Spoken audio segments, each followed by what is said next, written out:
Les femmes ont pas de pied. Qu'est-ce que tu veux de plus? Y'a rien qui est plus vite. Fast and Furious. Qu'est-ce que t'en fais? C'est bien l'entendement. C'est Fast and Furious.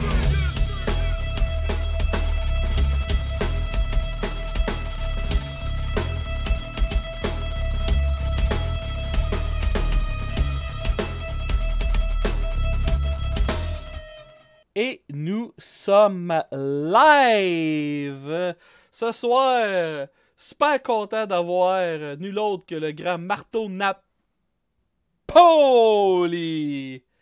Hey, il aurait juste manqué le thème communiste russe quand tu fais ton entrée de même. Les trompettes de l'apocalypse. En forme, vous autres? Content de vous voir. Comment ça va? Il va très bien. Toi, tu sais, ça va-tu bien? Ça va super bien. Oh. Mais qu'est-ce que je suis traumatisé? C'est le premier coup que je te vois avec des lunettes, je pense. Un petit côté sérieux, on aime ça. C'est le fun. Non, man, c'est capoté. À 40 ans, j'ai perdu la vision. Ça s'est passé comme du jour au lendemain. J'étais capable de lire le journal. Pas une 40 ans.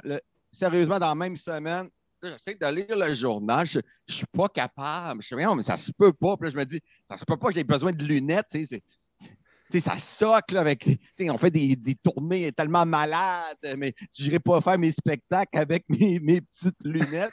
J'ai repoussé peut-être de 6 mois, 1 an avant d'aller passer un test d'optométrie. Je sors de là, je vois pas de proche ni de loin. Fait que là, mes lunettes sont tellement boostées que là, je vois, mais sans mes lunettes, là, c'est vraiment pas beau. Fait que faites attention, 40 ans, ça brise une vie. Tu sais, à 40 ans, il arrête de bander, lui, c'est sûr et certain. Arrête donc, man. Moi, je me suis donné comme défi 30 ans, problème érectile. C'est mon défi à moi. Ça s'en vient. On travaille là-dessus. Hey, Marteau, première question que je voulais te poser, là. Moi, j'ai grandi avec le DRX, entre autres. Jusqu'à quel point que t'étais tanné d'entendre du Chris de Nickelback?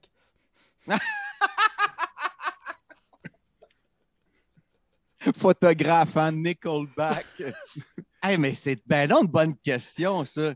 La vérité, parlant de tout le monde sans doute, là, je déteste Nickelback. Là, ça c'est clair. Mais dans le même temps, on avait Queens of the Stone Age avec No One Knows, oui. La toune du chevreuil. Ça, là, ça compensait pour chaque fois qu'il fallait présenter Chad Kroeger et ses fameux Nickelback. Mais c'est vrai que ça jouait beaucoup. Ça joue encore beaucoup. Mais animateur de radio, les tunes t'affectaient-tu, genre, mettons... parce que des fois, il y avait 2 tunes de Nickelback dans le DRX, je m'en rappelle. T'étais-tu dépressif à la fin de cette soirée-là? Ouais, tu sais, en même temps, tu te souviens, j'avais des collègues incroyables. J'ai fait comme 3 ans avec René Arthur. C'était insane. Après ça, je me suis clenché comme un 10 ans en alternant Vince Cochon puis Colosse. Fait que quand on avait 2 tunes de Nickelback, c'est là qu'on allait dans le bureau des directeurs. Entre autres, c'est drôle parce que je l'ai recroisé sur Facebook aujourd'hui, Bernard Thiboutot. Fait que genre, lui, on savait que dans son bureau, on savait t'es où la clé à réception. Fait que quand il y avait 2 tunes de Nickelback, moi et Colosse, on pouvait aller dans le bureau à Bernard Thiboutot, ouvrir son petit frigidaire où il y avait sa vodka, y voler 3, 4, 5 onces de vodka, la remplacer. Un coup, la bouteille était vide, je remplaçais sa bouteille, je la remplissais d'eau, puis je la remettais à sa place dans son frigidaire. Puis la blague s'est tellement rendue loin. Un mois après, il y a encore les 2 mêmes tunes de Nickelback. Fait que je retourne dans le bureau à Bernard Thiboutot, je vole la vodka, je mets ça dans nos drinks à moi et Colosse. Puis là, à un moment donné, je dis, voyons, mais elle goûte rien, cette vodka-là, ça saoule pas. Puis là, Colosse, c'est là. Ouais, mais innocent, tu bois l'eau que tu as remis la semaine passée, man. Fait que c'est ça, je volais sa vodka, remplissais ça par de l'eau, puis après, je buvais son eau. Histoire de marde. Tabarnak. Hey! C'est-tu vrai la légende que t'as eu ta job à radio parce que t'as pas pris une photo de toi? Hey, raconte cette histoire-là. Aïe, man. Là, il faut reculer à 1998. J'étais en ATM. J'étais à Jonquière. Puis, as-tu fait ATM ou ça dit quoi, art et technologie des médias? Là, à l'époque, c'était comme la seule place au Québec où c'est qu'on pouvait suivre un cours en médias. Fait que tout le monde partait de la Gaspésie, moi du Bas-Saint-Laurent, le monde de Montréal, on allait tous se ramasser à Jonquière. c'est un endroit de fiesta. Mais tu sais, genre, vu que c'était la seule place au Québec pour apprendre les médias, c'était full contingenté. Puis moi, mon avantage, c'est que j'étais vraiment fucké raide, mais j'étais bon à l'école. Fait que j'ai vraiment comme brisé leur standard. C'est genre, ils étaient pognés pour m'accepter, mais en vrai, j'avais pas d'affaires là, man. C'était vraiment du journalisme à la Radio-Canada. Le cours de radio était irréel. Quand on était foufou, on startait un vinyle. Et ensuite, quand on était carrément folle, on startait un deuxième vinyle. On a fait ça pendant 3 ans, man. Tu dois avoir du plaisir là-dessus? Ah, mais tu sais, il y a genre 2 tonnes de Nickelback, c'est quelque chose, mais enchaîner 2 vinyles pendant 3 ans, c'est une autre affaire. Et tout. Fait que, man, j'étais à Jonquière. Puis là, moi, dans ma tête, c'est sûr, c'est Radio X. C'était mon plan. On venait de découvrir Stage Lacroix. Je ne sais pas si tu te souviens de Stage. Les petites patates. Ouais. Mais il faut se rappeler qu'avant ma période, Stage des années 90, c'était vraiment le top à Québec. C'était tellement rebelle ce qu'il faisait. Puis ça m'avait beaucoup influencé. Fait que moi, dans ma tête, je voulais aller à Radio X. Fait que là, je fais mon démo. Entre-temps, je me fais mettre dehors d'ATM. Je n'ai pas fini mon cégep en ATM. Puis là, j'avais fait un démo. Et dans ma vie, j'ai juste fait un démo que j'ai juste envoyé à une personne et c'était Jeff Fillion en 1999. Puis là, dans ma tête, je voulais juste gosser un peu. Fait que mon démo, je ne le mets pas en MP3. Mon démo, il n'est même pas sur CD. Mon démo, il est sur cassette. J'y mets mon démo sur cassette. Puis là, moi, dans ma tête, une cassette, il faut un cover. Ça serait tellement le fun qu'il y ait un beau cover comme une pochette de Motley Crue, non, d'Iron Maiden. Fait qu'on était en janvier sur le Mont-Jacob, il fait fret, il y a de la neige. Puis là, je me dis, Fillion sera séduit. Je dis à mon chum, c'était Ben, dont son surnom était Syphilis, vraiment une belle gang. Fait que Syphilis me prend en photo pendant que j'ai un boss à la zone, dans 3 pieds de neige, sur le top du Mont-Jacob à Jonquière. J'envoie ça à Fillion et la suite n'est qu'une légende incroyable. Il m'a engagé, puis j'ai fait 11 ans à Radio X. Là, je vais faire 10 ans à Énergie, 21 ans de carrière grâce à un bras. Ben, pas un bras, là, c'était un bas sur le petit bijou. C'est ça qui est arrivé. Fait que le bijou, avais-tu la taille d'un bras ou ça, c'est pas de nos affaires? Comment tu dis? Le bijou, avait-tu la taille d'un bras ou ça, c'est pas de nos affaires? Un bras de bébé qui tient une pomme, si on parle de ça, là. Un petit bras congelé, faisait fret. On m'a mis un petit bout sur mon petit spaghetto, c'était tout petit. Fait que, man, c'est vraiment un démo avec le boss à la graine, le boss à la zone, man. C'est même que ça a starté il y a plus de 20 ans. C'est capoté. Là, j'ai déjà eu plein de questions sur ces 2 personnages-là, puis on n'a pas le choix d'en jaser. Premièrement, Nicole la schizophrène, c'était Pucci. Oui, Nicole la schizophrène, c'est Pucci. Parce que pour ceux qui ne savent pas, Nicole la schizophrène, je me rappelle dans le temps, il y avait plein d'audios sur Internet, elle, quand elle appelait Jeff.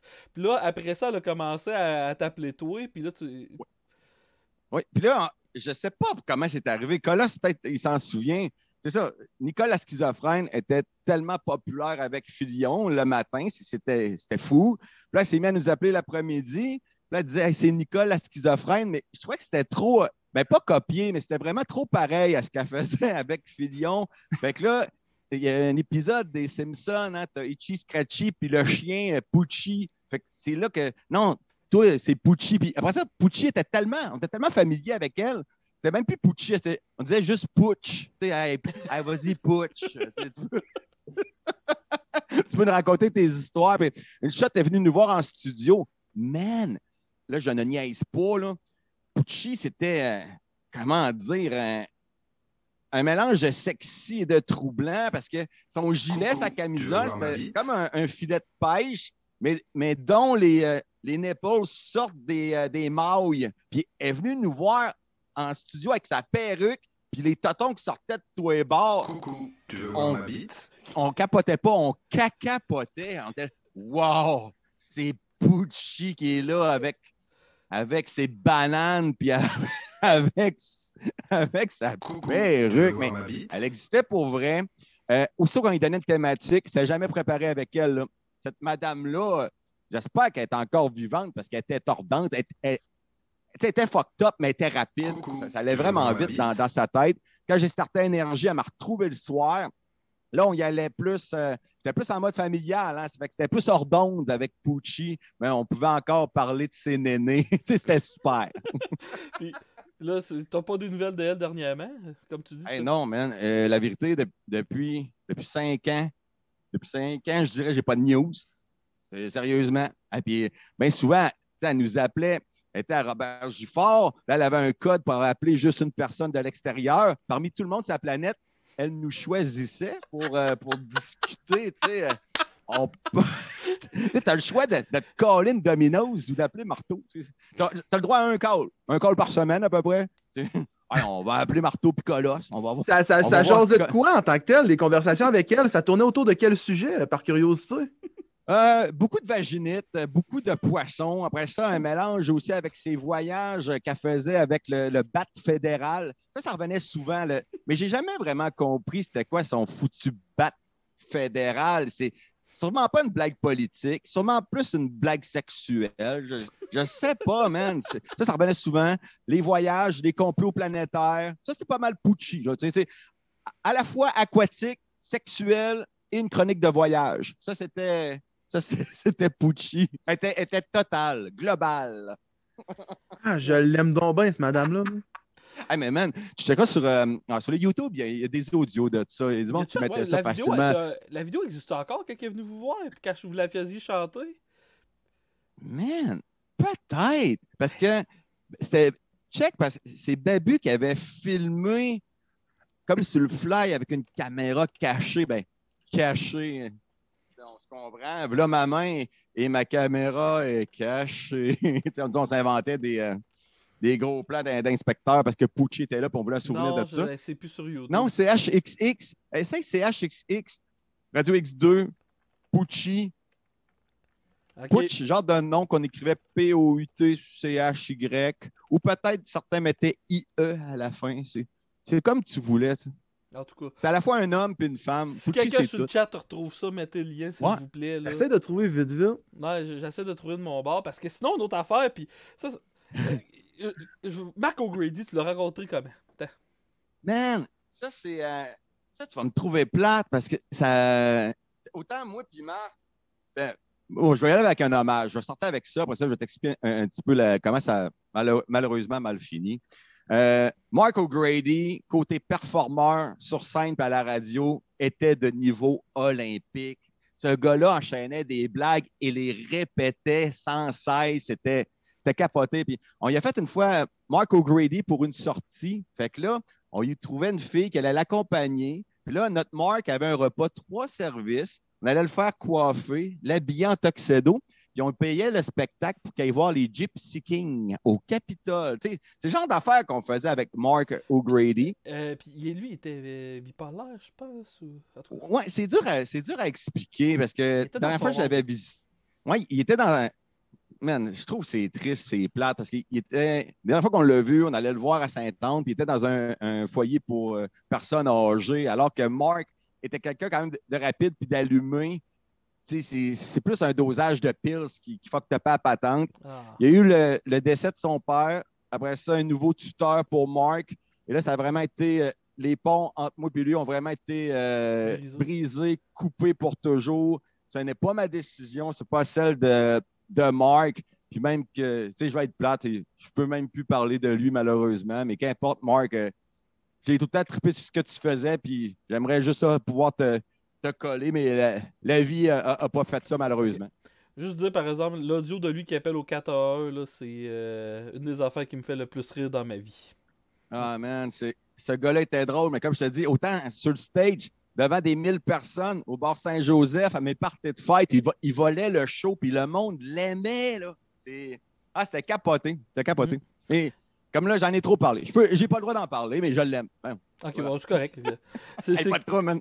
C'est correct. Sinon, dans tout. Tu sais, là, t'as fait les tournées de bar. Il y a un de mes amis qui était ton nain. Puis il était tout fier de ça au lancer du nain.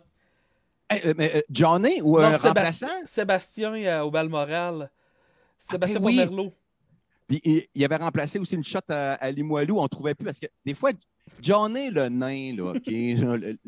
Le nain original, là, pas ton chumé, là, le premier. 98 livres de nain qu'on lançait à grandeur du Québec. Hey, le record à l'époque entière, 21 pieds et demi, man.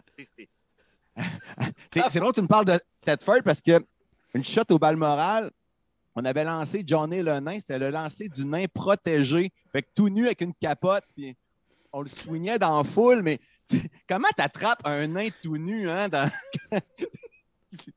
n'a pas de sens, man. Fait que je suis content qu'on ait lancé ton chumé, puis tu vois, 20 ans plus tard, il s'en souvient encore, pareil. Ben, ça c'est un hommage que je vais y faire parce qu'il est malheureusement décédé, là. C'est pas une joke, là. Hey, Bon, ben, on a des frettes à soir. on enlève les malaises, une personne qu'on peut plus parler, puis l'autre qui est plus là pour parler. Mais lui, il avait été tout fier de ça. Je me rappelle, il est arrivé au cégep. C'est moi rendu le nain de Marteau Napoli, ouais! Hey, des fois, Johnny, là, mettons, t'as Victo, t'avais sûrement cette shot-là, toi, à Tedford. Johnny le nain, à cause de Marteau la tournée, est comme devenu populaire. Ça lui permettait d'avoir accès à la sexualité, man. Une personne de petite taille qui avait accès à la sexualité. Fait en cours de soirée, on le perdait de vue, là. You, Johnny? On sait pas, là. Il partait avec telle fille dans le pick-up. Tu sais, Johnny, il vivait sa vie de rockstar. Fait que c'est pour ça, des fois, on le perdait durant la soirée. C'est là que ton chumé l'a remplacé dans le pays de l'amiante. C'est donc bien malade. Ouais, man, c'était fou. Mais je te cacherai pas que je m'attendais jamais à entendre ce soir le lancer. On a lancé un nain à travers partout le Québec. J'étais comme, Chris, je suis content d'avoir vécu ça ce soir, là. Hey, puis man, on repoussait les limites parce que là, on recule. Cette tournée-là a commencé en 2001. Puis, on va se dire la vérité entre nous. Notre gang, on ne s'est pas ramassé en prison parce que dans les années 2000, il n'y avait pas de cellulaire. Fait que tout ça est comme mythique dans nos têtes. Le lancer du nain, illégal en Ontario. Fait qu'on allait à Papineauville, juste à côté des lignes provinciales, pour narguer les Ontariens. Nous autres, on peut lancer notre nain en toute liberté à Papineauville. C'est malade. Avec toutes les chicks en tournée. Après ça, le lance-patate au propane, le lance-cactus d'infest. C'était irréel. Et pourquoi c'est mythique? Parce qu'il n'y avait pas de cellulaire. C'est juste des photos qu'on a prises dans notre tête. Ben, les seules vidéos que j'ai vues en tant que telles en tournée, c'est qu'à un moment donné, tu avais passé au franc-tireur. Ouais, Marteau avec. Juste dire vite un gros merci à Aiki en 1976 pour ton sub, You're the best. Mais justement, cette légendarité, disons ça de même, a culminé à Marteau face à Richard Martineau. C'était épique. Ouais, man, on en a parlé la semaine passée avec Mike Ward est un grand fan de mon apparition au franc-tireur. Puis, des fois, je joke beaucoup sur j'ai été bon dans telle affaire. Ah, mon Dieu, que je suis le master. Mais on comprend que je niaise souvent. Mais ma prestation au franc-tireur, là, on se fait tout le temps sortir les copyrights par zone 3 sur les YouTube. C'est difficile de garder ça sur les interwebs. On l'avait mis sur Pornhub, mais même là, ils l'ont enlevé récemment. Fait que là, les deux parties, Marteau, Martineau au franc-tireur, c'est en deux parties sur les YouTube. Man, il fallait que je sois bon. Il fallait que je sois en feu. C'est sûr que Martineau, les francs-tireurs, Télé-Québec venait pour me détruire. Il venait pas pour me féliciter de lancer une patate dans le cul à mon cousin. Là. Il venait pas me féliciter pour les 21 pieds et demi du lancer du nain. Là. Fait que même ma mère voulait pas que je le fasse. Filion voulait pas que je le fasse. Les deux disaient non, ils vont scraper ta carrière, t'es foutu là, après ça. Puis sérieusement, on en parle encore. C'est le contraire qui est arrivé. J'ai tout viré à l'envers. Martineau venait me détruire. Il venait en étant arrogant. Moi, j'ai donné de l'amour. Mes soldats ne l'ont pas attaqué. Mes soldats, ils ont donné trop d'amour. Mon show ce soir-là a été incroyable. Je l'ai fait à jeun en buvant du Pepsi. Tout n'a pas de sens. Martineau, il rentre chez nous. Il y avait des photos de lui partout sur les frigidaires, des photos de Martineau sur ma télé. Parce que quand je regarde la porn, c'est dedans, Martineau. Ça s'invente pas. Je suis vraiment fier de ce topo-là au franc-tireur. Sérieusement, allez voir ça. Là. Marteau, Martineau. Il faut que tu écoutes ça. Parce que pour vrai, t'écoutes ça. Martineau, il passe pour un. Pour vrai, il passe pour un pee-wee, là. Il est shifté sur toute la ligne, là. Il sait pas ce qui se passe. Puis moi, j'écoutais ça, là, j'étais comme. Oh, wow, tu passes pour un pee-wee, man. Bien essayé d'essayer de le ramasser, mais. Il pouvait plus être méchant. On était trop gentils, on était trop quick. Bourbonnais répondait trop de manière intelligente. Moi, j'étais trop en forme ce soir-là. Tout s'est enchaîné. On arrive en limousine.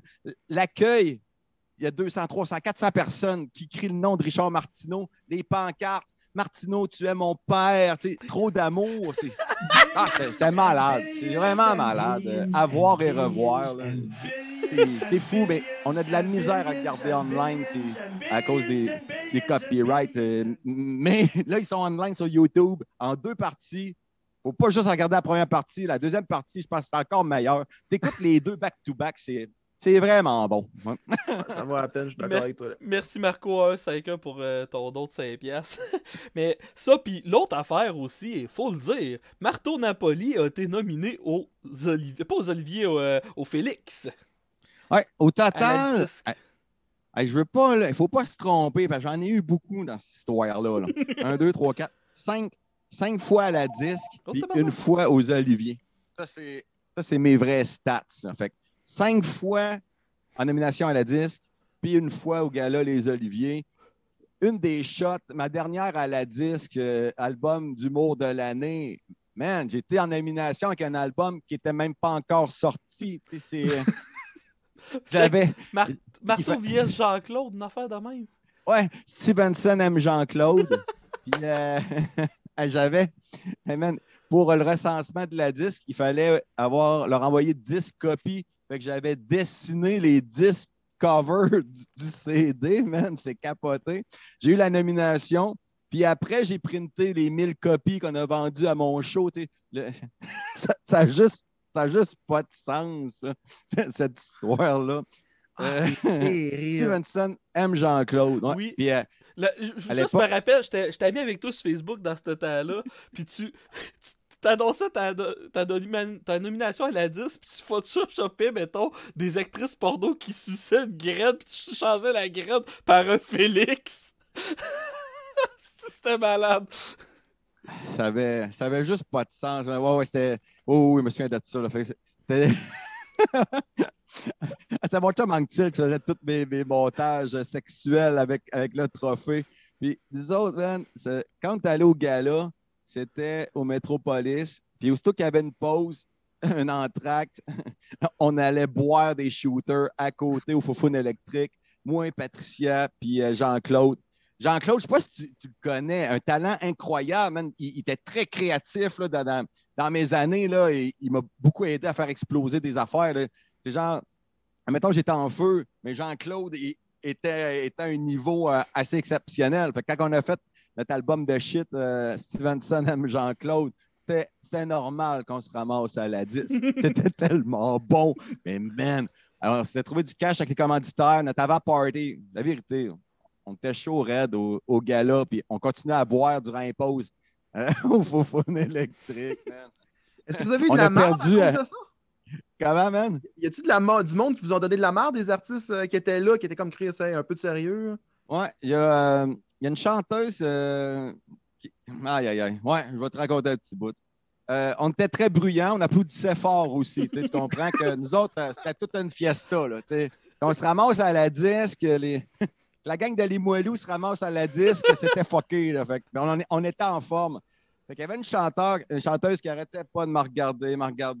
Là, à un moment donné, là, ça revient et elle dit « Arrêtez de parler, vous êtes irrespectueux, arrêtez de faire du bruit. » Puis là moi, espèce de réplique pas rapport, j'ai dit « Check.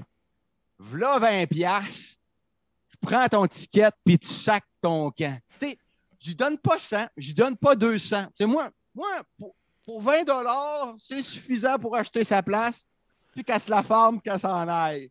Fait que, évidemment, elle ne s'est pas en aller, puis elle m'a regardé avec tout le mépris de l'humanité.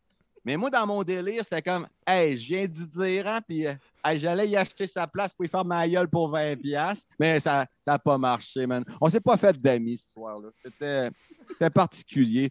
Ça me fait penser le soir aux Oliviers. à l'autre gala. Man, on était à l'after party. Ça, c'est drôle parce que cette année-là, Mike était pas allé, mais après ça, l'autre after party, on a retourné chez eux après, mais entre les deux, il y avait le vrai after party. Et là, il y a Sugar Sammy que, genre, il est tellement hot et populaire, mais personne allait y parler à l'after party. Fait que, genre, moi, Carl Bosch, Patricia, ben là, on va y aller, nous autres. Fait que, nous autres, on parlait full avec Sugar. Puis là, à un moment donné, on était un petit peu scrap.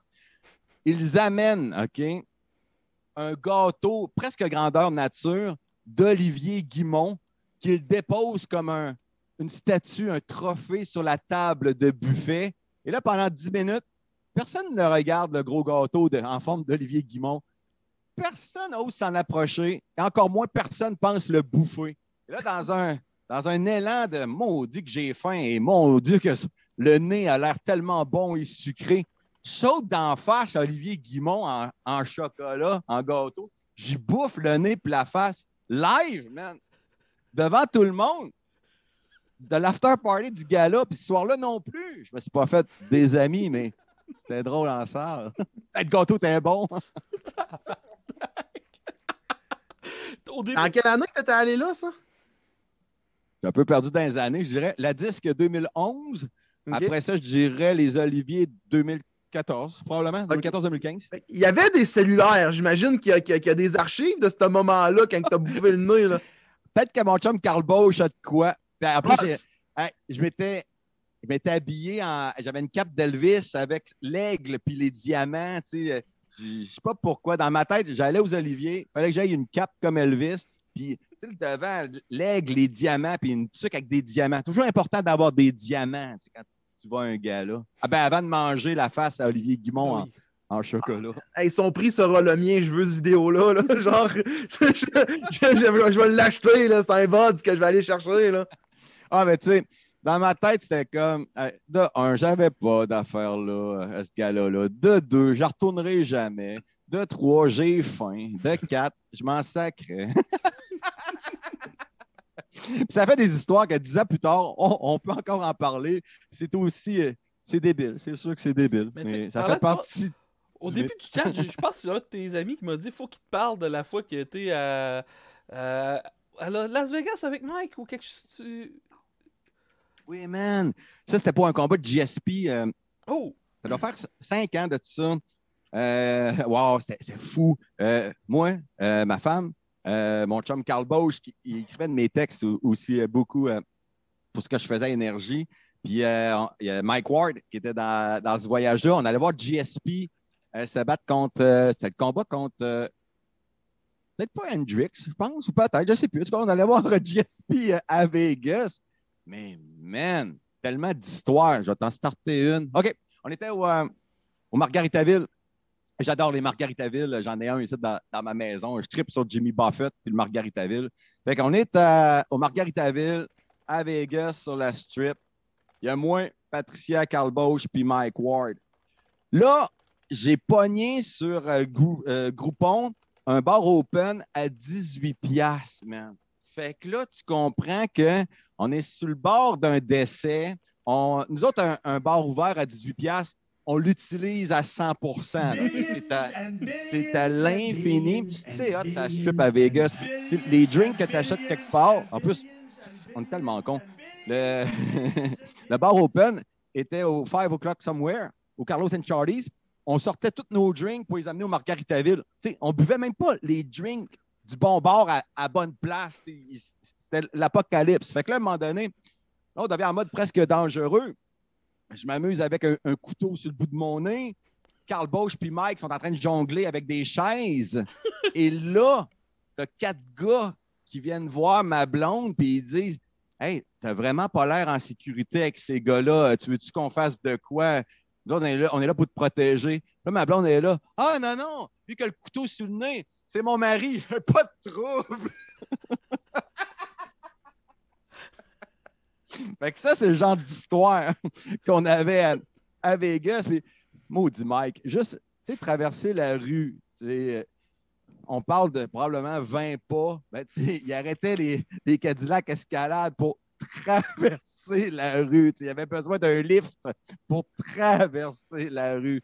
C'est le genre de patente qu'on a faite. À un moment donné, Mike, il me dit Hey Marteau, si je t'achète un kimono, tu vas-tu le porter pendant tout notre séjour? Là, je suis là, ben oui, man, tu me trouves un beau kimono. Là, ben oui, c'est sûr, je vais le porter. Fait que Mike m'achète un kimono avec le bandana de GSP. Fait que pendant 4 jours, je me suis promené à Vegas en kimono. Aucun rapport. C'est parfait. Ah, pour ça, merci, très cool. 223 pour ton don de 10$ pour avoir un calendrier érotique. Farf, oui, ça va arriver. Mais, hey, puis ça finit comment, ce trip-là? Y a-tu eu des bars, finalement? Ou... Ah, man, ça finit GSP. Ah, ça, c'est drôle. Fait que combat de GSP, MGM Grant. Et qu'est-ce qui est encore là? On est allé souvent à Vegas, mais à chaque fois, c'est dur comme de s'habituer à comment c'est open. On va à la pesée la journée avant le combat. Là, on se trouve tout rebelle. On rentre une canette de bière dans l'aréna. Là, on se rend compte qu'il n'y a même pas de fouille. On se fait même pas fouiller ou arrêter. Il n'y a même pas d'avertissement. Là, le lendemain, on se rend compte qu'on peut vraiment rentrer ce qu'on veut. Fait que là, chacun, notre 6 packs de bière, let's go la Bud Light, on rentre ça dans l'aréna. Imagine rentrer au Centre Bell avec ta caisse de 24. Ça se peut pas. Mais nous autres, on rentre avec notre bière au MGM pour voir la UFC. Le combat qu'on attend, c'est la grande finale. Georges Saint-Pierre. Et là, Mike en profite pour faire dodo. Fait que t'as le combat de GSP. On est parti de Québec, Montréal en avion, après toutes nos péripéties. Tout ce qu'on voulait à la base, c'était de voir le combat de Georges Saint-Pierre. Et pendant le fight, Mike, il fait dodo. Tabarnak! Combat diabétique ou dodo? T'as dit le mot.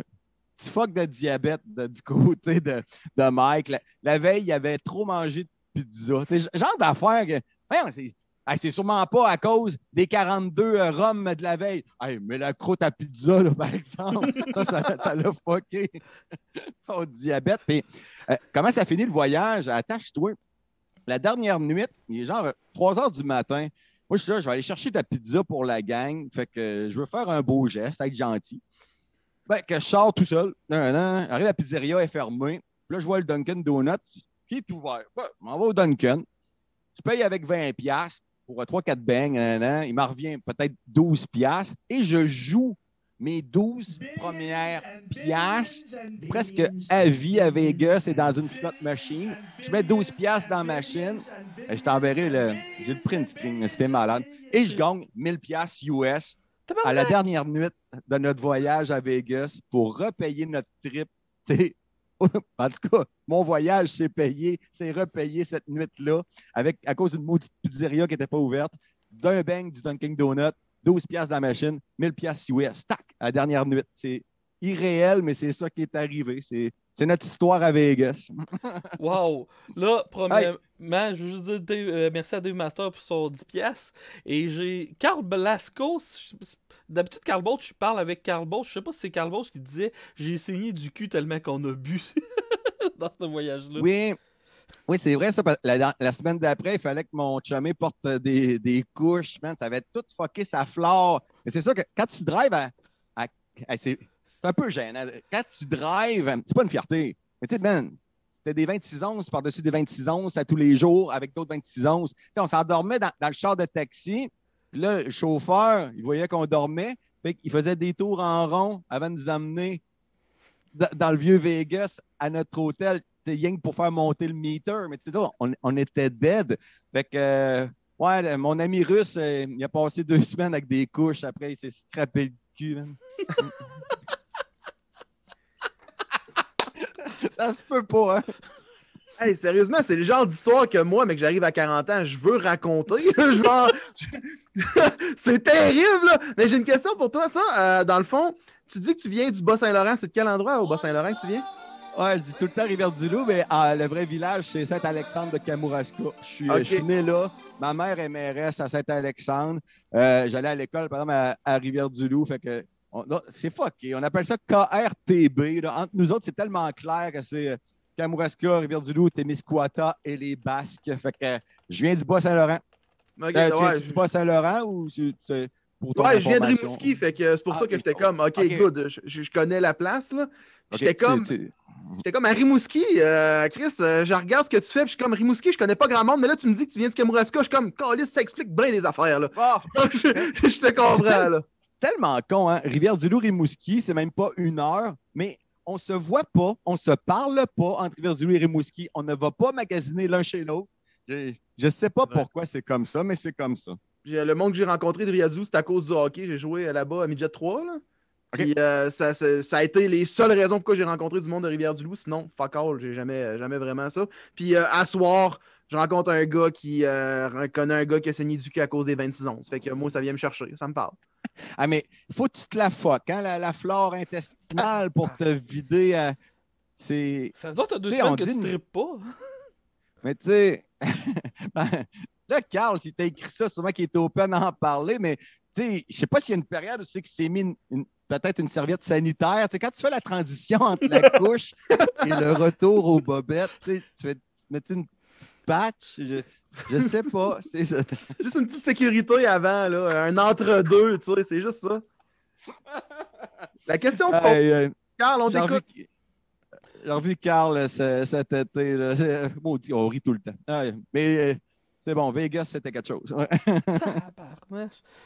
Sinon, ça fait 10 ans que tu travailles à Énergie. Ça fait. T'as-tu de l'adaptation de rentrer dans de quoi d'un peu plus familial ou. Ça s'est bien fait. Tu sais, de 2000 à 2011, tu sais, les 11 ans à Radio X ont été extrêmes, ont été tu sais, l'apocalypse. Quand je suis arrivé à Énergie, ça fitait avec l'arrivée d'Eduardo. Je venais de commencer la bataille de fusil à l'eau sur les plaines d'Abraham, le Tintamarre à Beauceville. Tu sais, ça n'a pas été Tintamarre forcé. brûlé. Ça s'est bien fait, le switch. Mais tu sais, mais je ne l'ai pas vu comme là, Marteau, faut que tu sois familial. Non, on dirait que tout s'est bien enchaîné, vraiment tout seul. Puis plus que ça restait comme fucké, familial et rassembleur, ça marchait autant. Ça fait que pour certains, c'est comme les légendes du nain puis des patates des années 2000.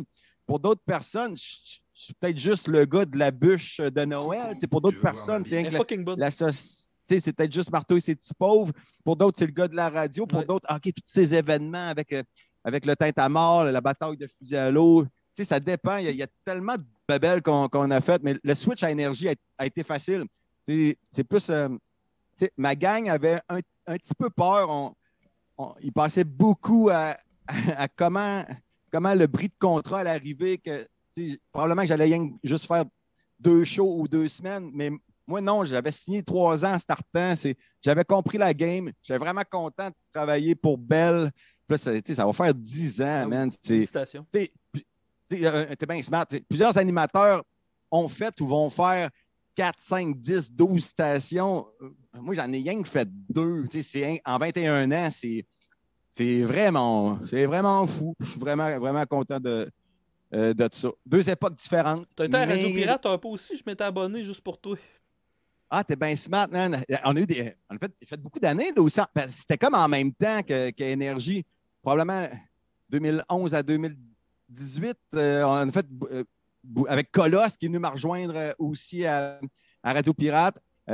Toutes les histoires de Radio X2 se continuaient à Radio Pirate. Puis c'était fucké parce que peut-être les 5 premières années que j'étais à Énergie, on faisait Radio Pirate live de 4 à 5 et demi. Je saute dans le char pour continuer live à 6 heures à Énergie, qui n'était pas le même format et pas le même show. Fait que bien souvent, je testais des sujets en version longue à Radio Pirate, qu'après ça, sans être ma pratique, je savais que j'étais capable de le faire après ça en version rapide à Énergie, puis en le rendant plus avec moins de sang, puis moins de... moins Moins de couches. Yes. Ouais, c'est ça.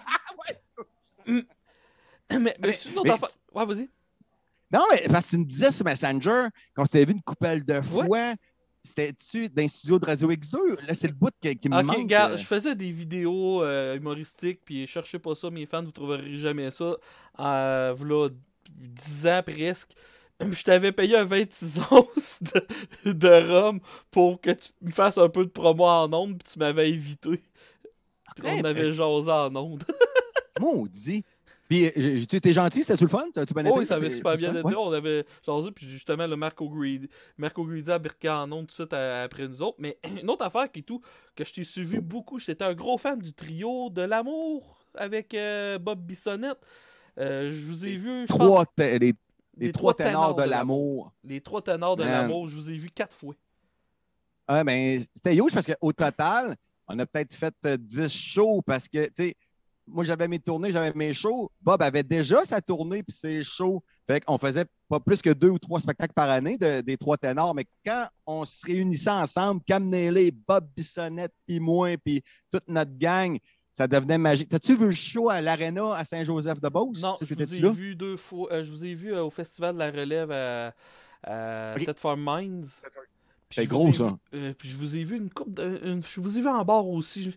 Puis probablement au Tintamarre aussi, là, je me rappelle Ok. plus. Mais premièrement, t'es fucking bon au clavier. Ça, je Merci. tenais à le dire. Puis deuxièmement, t'as-tu une coupe d'anecdotes ou d'histoires avec Bob Bissonnette? Parce que c'est rendu une légende, oui. ce gars-là. Là. Ah, Ah, quand je même. Puis, l'aime. tu sais, avec Bob, la première fois que j'ai rencontré Bob, c'est grâce à Vince Cochon. Mhm. Donc là, il faut reculer. J'ai de la misère avec ces dates-là. On était probablement 2009, peut-être. Vraiment, tu sais, l'histoire veut que je serais le premier qui l'a fait jouer à la radio. C'était ça l'histoire qu'on se racontait. Puis Vince Cochon m'a dit, hey, il y a Roberto Bissonnette. Il a fait une tune sur Chris Chelios. Regarde ça. Fait que c'était sur un YouTube vraiment tout croche.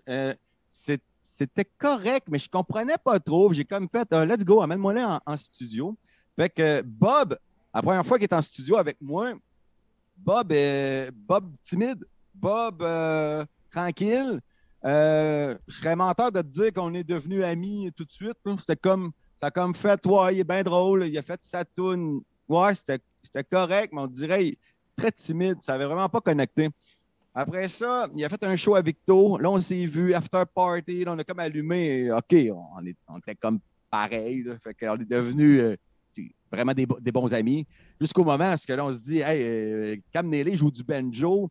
Moi, quand tu viens en studio, je joue de l'orgue. Mais tu sais, j'en parle très peu parce que tu sais, je joue de la mandoline, de l'orgue, de la basse, de l'orgue après ça. Banjo, tous des instruments pas le fun, j'en joue. Je pratique jamais, mais je suis quand même bon. fait que c'était là avec Bob, je te check. Cam Neely banjo, toi tu chantes, moi je vais jouer de l'orgue. Ah, les trois ténors de l'amour. Non, les trois ténors de l'humour. Non, c'est l'amour. Trois ténors de l'amour. Fait que là, on commençait à faire des shows. Mais là, évidemment, au bar Saint-Joseph, s'il y a 400 fans de Bob, plus 400 de mon armée, man, ça débordait, c'était fou. Après ça, les shows d'Arena à Saint-Joseph-de-Beauce, 1000, 2000 personnes, c'était malade. Thetford Mines, les soirs que tu nous as vus, c'était des milliers de personnes. Oh oui. C'était énorme. Puis ça, c'était hot parce que...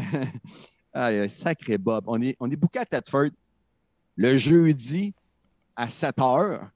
Et Bob a oublié qu'il joue à Scott Junction le même soir à 9 h. Oh. Fait que là, c'est comme wow. OK. Fait que là, on s'invente un plan. OK, Bob, tu fais ton test de son à Scott. Moi, je fais le test de son à Thetford. Puis on fait comme si tout est sous contrôle. OK, c'est bon. Tu fais ton show, Bob. On fait le show des trois ténors à Thetford. À 7 h. À 8 h, arrête ça. Puis Cam Neely va te conduire à Scott.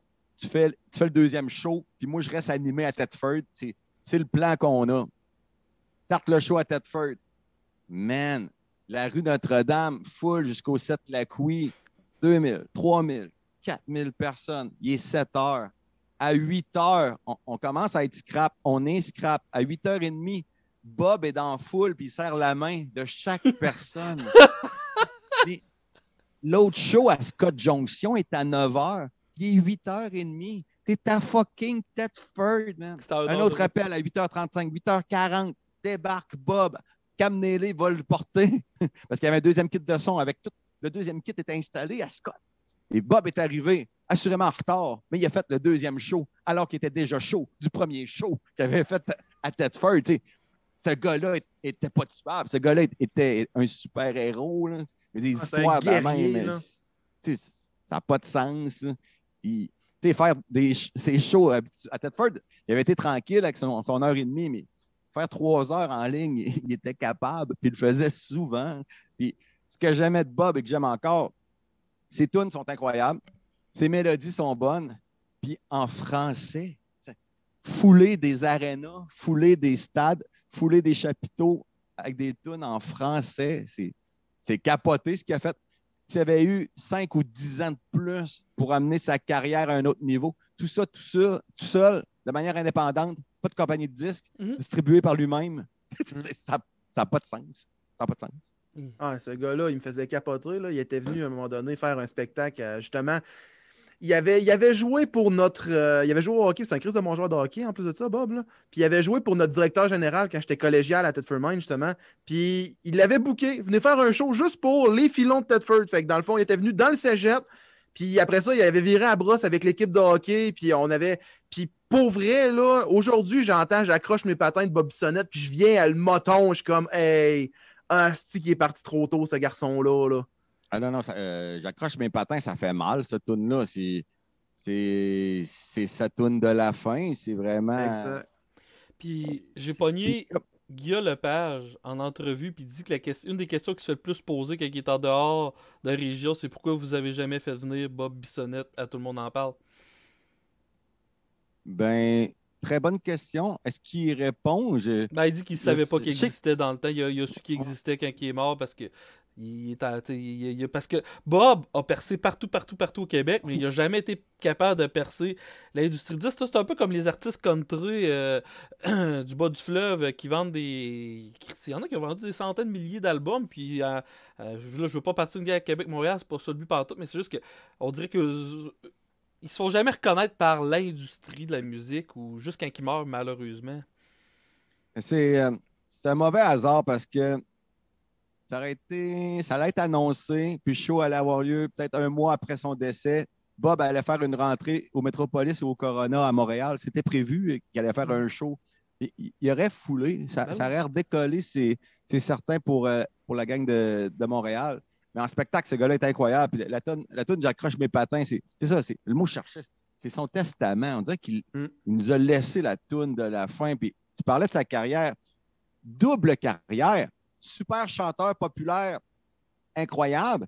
Joueur de hockey qui a joué dans la East Coast, qui a été capitaine dans la Ligue junior majeure du Québec. Ça n'a pas de sens d'être bon dans 2 domaines.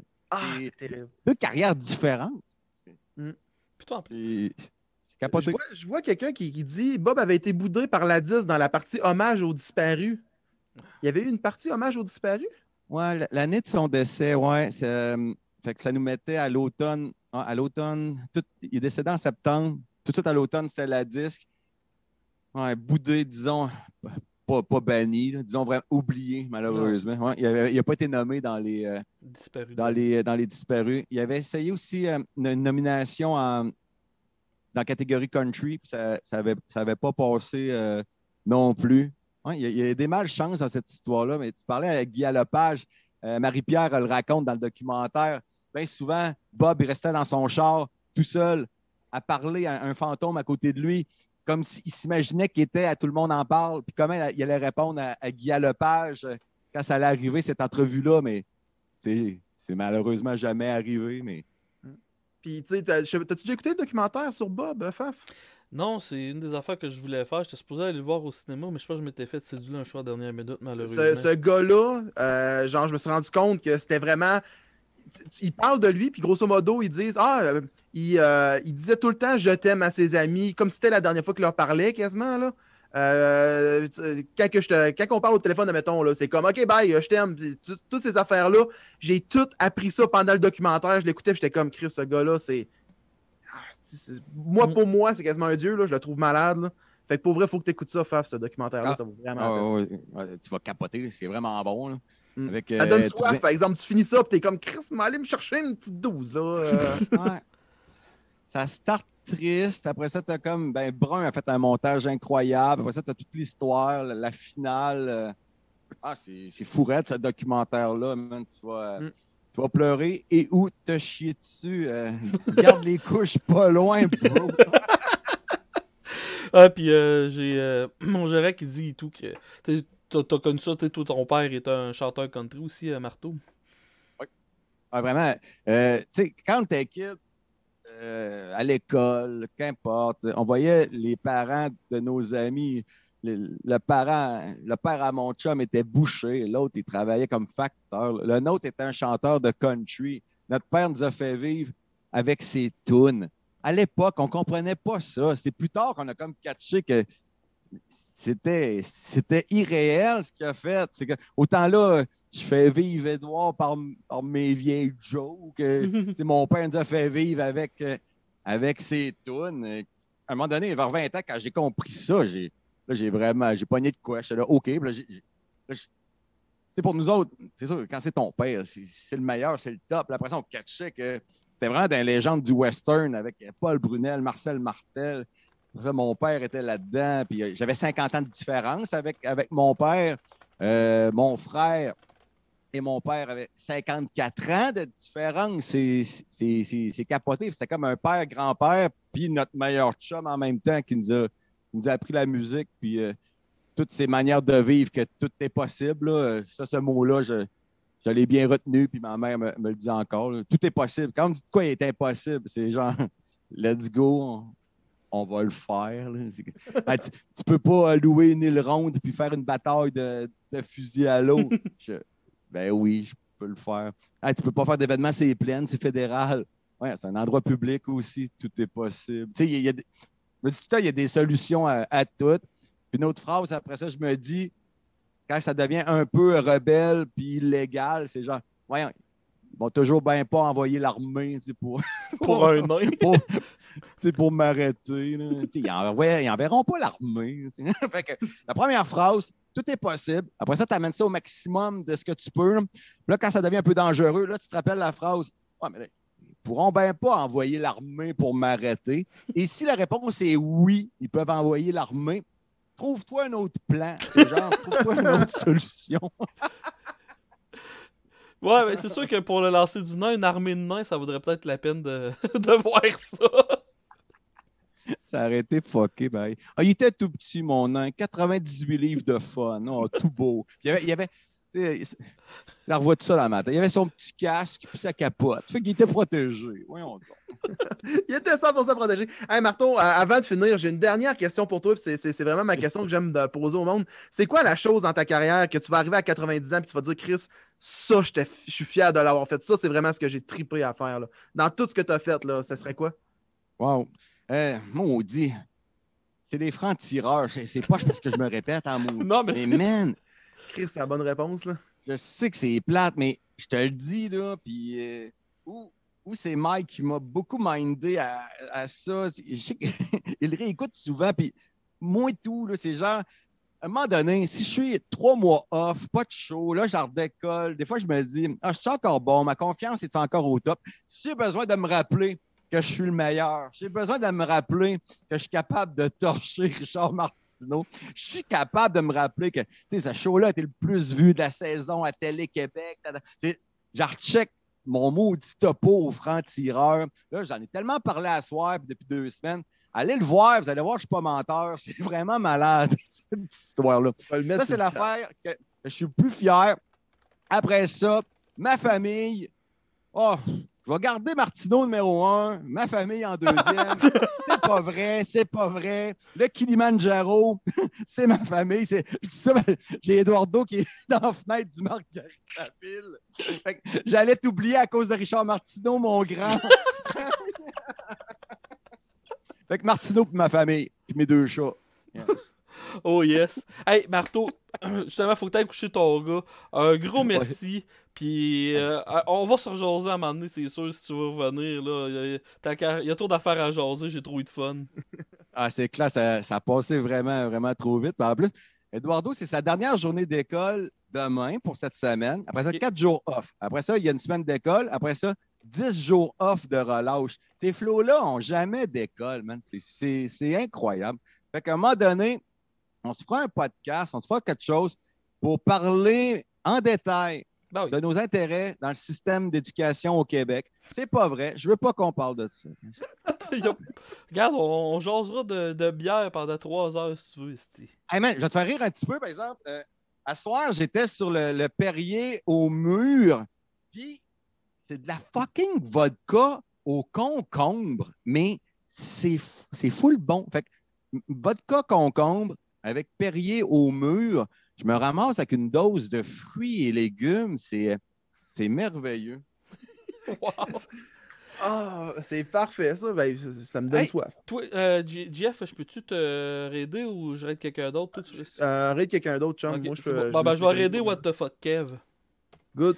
Fait que, Marteau, on t'écoute au 98.9, on te suit dans toutes tes folies, Marteau Napoli sur Internet. J'ai mis le lien sur ton Richard Martineau, allez écouter l'extase totale. Eh bien, se battre tous les deux. Je pense que je vous aime d'amour.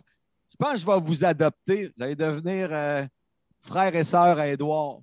C'est bon, ça. Let's go. J'ai quasiment l'âge, man. Fait que let's go. J'ai tout le temps rêvé d'avoir un papa qui a passé à Richard Martineau. Salut les gars, vous êtes vraiment smart. Hey, gros, merci. Passe une belle soirée. Là. Salut!